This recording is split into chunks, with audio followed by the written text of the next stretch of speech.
Bonjour à tous, c'est Robin Jaunin, je suis journaliste à la rédaction de LFM et aujourd'hui on vous propose un nouveau format. On va parler de la sortie du très attendu nouvel épisode de James Bond en ce jeudi 30 septembre et je vais vous expliquer pourquoi cette sortie est très importante. Un personnage qui transcende les frontières du cinéma.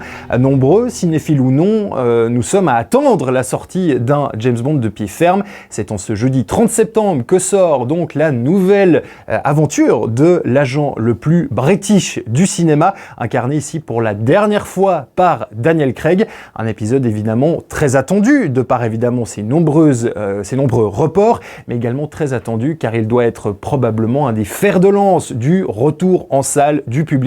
Et probablement que de nombreux exploitants comptent énormément sur la sortie de ce James Bond. Pourquoi est-ce que je te trahirais? Parce que tout le monde a un secret. Il est temps de s'intéresser au tien. Un James Bond donc important car il s'agit de la 5e et dernière aventure de l'acteur Daniel Craig qui prête ses traits à l'agent britannique depuis une quinzaine d'années et depuis 5 films dont un fil rouge a été tracé par les producteurs de la série et ce Mourir peut attendre se présente comme l'apothéose de cette saga et donc la conclusion de la période Daniel Craig. C'est donc pour ça que nous allons reprendre et retrouver des personnages que nous avons pu suivre dans ses dernières aventures. Je pense par exemple ici à des personnages comme Léa Seydoux, l'amour de James Bond, ou encore Ralph Fiennes dans le rôle du boss de l'agent 007. On retrouvera également Blofeld, le mythique méchant de la saga. On n'oublie pas non plus les nouveaux personnages, Rami Malek qui fait notamment son arrivée dans l'antagoniste principal de cette nouvelle aventure, dans le rôle de Safin. L'histoire n'est pas très indulgente avec les hommes qui se prennent pour Dieu. Un antagoniste qui aurait mérité un meilleur développement et sans doute une meilleure écriture. Ce Mourir peut attendre est évidemment attendu au tournant car il s'agit donc de la dernière aventure de Daniel Craig. Il fallait donc passer à la suite d'un épisode spectre assez peu apprécié des fans et surtout offrir une belle porte de sortie au James Bond de Daniel Craig.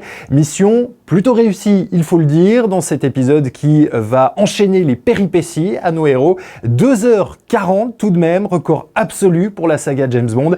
Je vous rassure tout de même, 2h40 qu'on voit assez peu passer. On passe un bon moment, on est complètement pris dans l'aventure qui nous est proposée et on ne voit finalement pas le temps passer. 2 vodka martini au shaker, pas à la cuillère. Vous avez été formidable. Restez la prochaine fois.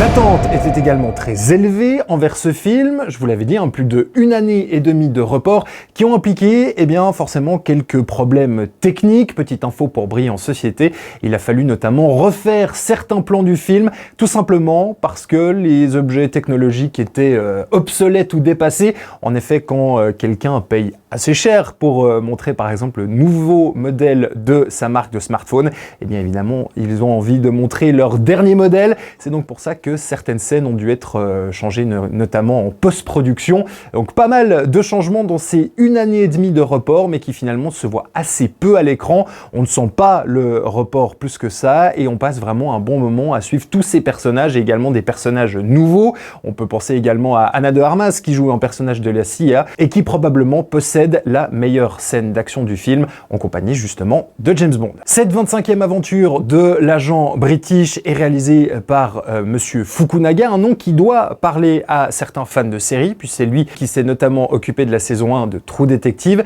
Ici, derrière la caméra de James Bond, on retrouve une mise en scène efficace, notamment dans des scènes magnifiques dans un petit village italien ou une scène d'action dans les Caraïbes plutôt réussie avec Ana de Armas, une mise en scène en tout cas de qualité qui nous met en avant tous ces personnages, notamment je vous le disais le personnage de Safin qui va jouer un rôle prépondérant en termes de relations personnelles avec le personnage de James Bond et Léa Seydoux et sans trop en dire aura également une portée géopolitique et c'est justement là où le bas blesse un peu pour moi, des enjeux géopolitiques qui ont de la peine à être tout à fait convaincants.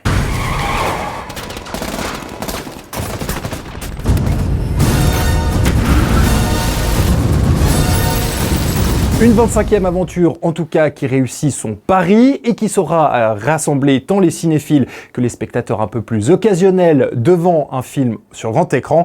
Et après la crise du Covid, c'est peut-être bien ça le plus important. Il y a beaucoup de gens qui font l'erreur de me sous-estimer. Vous êtes double zéro. Depuis 2 ans. Cette erreur, ils ne la font pas une deuxième fois.